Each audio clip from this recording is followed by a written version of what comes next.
Okay, so today there's no question, but I want to discuss something that I see way too often in our sort of breaking my heart. It's just breaking my heart. I see too many tech founders, SaaS founders, tech founders building things nobody wants, and I've been there. I was like you guys. In the last time I sort of experienced that was in a consultation 2 weeks ago, where I had a guy who was coming from those Ivy League universities, top developer, top engineer, and he was telling me that he spent about a year to build this product, this SaaS product, and none of his potential customers or partners ever uh, ever had a chance to look at it.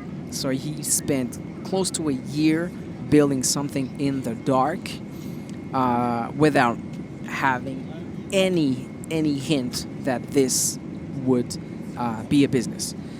And I know what you're thinking. This is very rare. Blah blah blah blah blah. No, the reality is, too many people make these mistakes.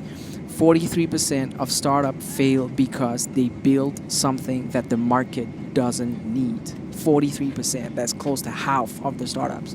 Half of you are building things the market doesn't need. And it's okay. It's okay to try stuff, etc. But when you start investing a lot of time and money, then it's super critical. It's super critical, and you have to cut it short. The other thing is, and this is, I hope this is going to make you feel better, is that it's not just a startup thing. I was an international consultant for big tech companies for a couple of years, and I've worked with those big insurance, big banks, and big companies, and they do the exact same mistakes. I remember one time I was called an emergency on a project because the client has spent about $1 million building a tablet application, and during those 8 months, none of the users have ever seen or touched the application. So they were in super high stake. They've invested close to $1 million, built a team. I think it was like 6 people, resource and everything. These guys worked for about 8 months, and nobody really knew if what they were building was useful to the business, right? So it happens to the big companies, it happens to the startup. But here's the thing: like, if you're a startup, you cannot afford to lose $1 million. You're probably building something in your room, in your garage, or whatever you are, and you cannot waste 1 year. You cannot waste $1 million into building something nobody wants. That being said, Riley, talking about what is the solution? So the solution is simple but not easy. So here's what you need to do. You need to start by doing the hard things. And I see you out there. You're going to say, yeah, but building this fine-tuned AI or this paradigm-shifting algorithm is super hard and blah, blah, blah. Yes, it is. Absolutely. I fully agree with you. I fully agree with you on that. But here's the thing. Is it the hardest thing in the product, in the project? Unfortunately, no. The hardest part of your product or your service or your business is going to sell that thing to people. That's the hardest part. If you're an engineer, if you're a tech person, building is somehow easy. Selling is your hard part. And this is what you need to solve. This is what you need to fix. You need to fix that sales part. Because the thing is that if that product doesn't work, you're going to try to build another one, and you're gonna fail again at the sales part. That happened to me 5 times. I built and joined 5 startups, and we constantly failed at the sales part, which is why I decided to focus on the sales thing. There is this quote from Naval Ravikant that I love. He says,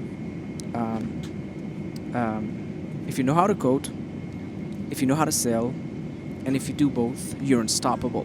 And this is the number one challenge that tech people have: is that they know how to build, but they don't know how to sell. And so they stuck with this. And so naturally, you have 2 paths. You can either pair with a killer salesperson who's just going to go out, do the sales, talk to the people, do the presentations, and all that stuff. And so you can focus on building the stuff, which is, and that's perfectly fine. or you need to learn how to sell. You need to learn how to market. You need to talk. You need to learn how to talk to people.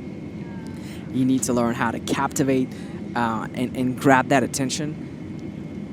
And that's it. So you can either outsource it by getting somebody in your team, or you can learn the skill. But here's the thing: if you outsource it, you'll never be able to learn it. And maybe, and I don't wish this upon you, but maybe this project that you're building right now is not going to succeed. And so you hire someone, that project doesn't succeed. You hire someone, that project doesn't succeed, and you start over again. You build another product, but then you're stuck at the same phase. So you need to hire again someone, or give shares of your company, and just repeat that cycle infinitely. And so the alternative is learn the sales game, because it's a skill that you'll use forever. It's a sort of essential foundation into your business process. And take it from me, I'm a software engineer. I got a master's degree in computer science, and I had to dive into the sales process. And I can tell you, it's super, super useful. This is something that was definitely gonna help you compound your business efforts. So learn the sales game, learn the marketing game, and the second thing, once you have that, is start to sort of reverse engineer the process and walk backwards. So instead of starting with the idea and the building of the product, start with the demand side of things, not the offer. So test for the demand and build the demand before, if possible, before you build a product.